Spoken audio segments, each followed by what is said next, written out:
Ahmedabad south બોપલમાં પ્રિવિલોન Buildcon એલએલપીએ દ્વારા 3 અને 2 બીએચકેના ફ્લેટની 2 સ્કીમ મૂકવામાં આવી હતી, જેના પ્રી બુકિંગ પેટે 200થી વધારે લોકોએ ₹15 લાખ સુધીની રકમ ભરીને બુકિંગ કરાવ્યું હતું.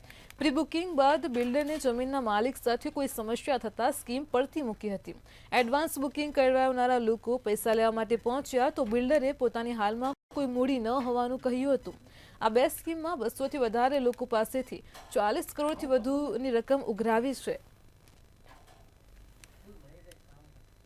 સાઉથ બોપલની અંદર લોકોનું કરોડો રૂપિયાનું ફૂલેકું ફરાવનાર બિલ્ડર કે જે સાઉથ બોપલની અંદર જે પ્રિવિલોન નામની જે સ્કીમ છે તે સ્કીમ મૂકી હતી, જેમાં 22 સ્ટોરી એટલે 22 સ્ટોરીની જે સ્કીમ છે તે સ્કીમ મૂકી હતી, જેમાં લગભગ જો વાત કરવામાં આવે તો 100 કરતાં પણ વધારે લોકોએ બુકિંગ છે તે બુકિંગ કર્યું હતું. પરંતુ જે પ્રમાણે જે બિલ્ડરની ઓફિસ છે તે રાતોરાત તાળા મારી દેવામાં આવ્યા હતા અને ક્યાંક ને ક્યાંક બિલ્ડરનું જે લોકો છે તે લોકોના ભરેલા પૈસા લઈને ક્યાંક ને ક્યાંક ઉઠામણું થઈ ગયું હોય તેવી વાત છે તે પ્રમાણે ફરિયાદીઓ છે તે કરી રહ્યા છે. હાલ મંતવ્ય ન્યૂઝની ટીમ છે તે બિલ્ડર જયદીપ કોટક છે તે જયદીપ કોટકના નિવાસસ્થાને પહોંચી છે. હાલમાં તો જે પ્રમાણે જયદીપ કોટકનું જે ઘર છે તે ઘર બંધ હાલતમાં છે. ત્યાં અત્યારે હાલ કોઈ પણ માણસ છે, કોઈ પણ પરિવાર છે તે પરિવારના વ્યક્તિ જોવા નથી મળતા અને ક્યાંક ને ક્યાંક ઘરે તાળા મારીને જે જયદીપ કોટક છે તે જયદીપ કોટક ઘર બંધ કરીને નાસી છૂટ્યો હોય તેવું સ્પષ્ટપણે લાગી રહ્યું છે. એટલે કે કહી શકાય કે જે પ્રમાણે લોકોના જે ઘર લેવા માટે સમગ્ર જીવનની જે મૂડી લગાવતા હોય છે, પરંતુ ક્યાંક ને ક્યાંક તે જયદીપ કોટક અને હિરેન કારિયા દ્વારા જે સમગ્ર કૌભાંડ છે તે કૌભાંડ આચરવામાં આવ્યું છે. હાલમાં તો લોકો બોપલ પોલીસ સ્ટેશન ખાતે અરજી આપી રહ્યા છે, પરંતુ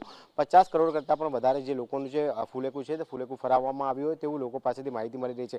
હાલ તો પોલીસ અરજી છે તે અરજી લઈ રહી છે અને તેના આધારે તપાસ છે તે તપાસ કરી રહી છે. પરંતુ જે પ્રમાણે લોકોએ પોતાની જીવનની મહામૂડી છે તે મહામૂડી ખર્ચ કરીને જે પ્રિવિલોન એલએલપીમાં જે ફ્લેટ છે તે ફ્લેટ બુક કરાયા હતા, પરંતુ અત્યારે હાલ તો ત્યાં આગળ ઓફિસ પણ બંધ છે ને હાલમાં તો જે બિલ્ડર છે તે બિલ્ડરનું ઘર પણ બંધ છે. હવે જોવાનું એ રહ્યું કે પોલીસ કેવા પ્રકારની તપાસ છે તપાસ કરે છે, ફરિયાદીઓને ક્યારે ન્યાય મળી રહ્યા છે.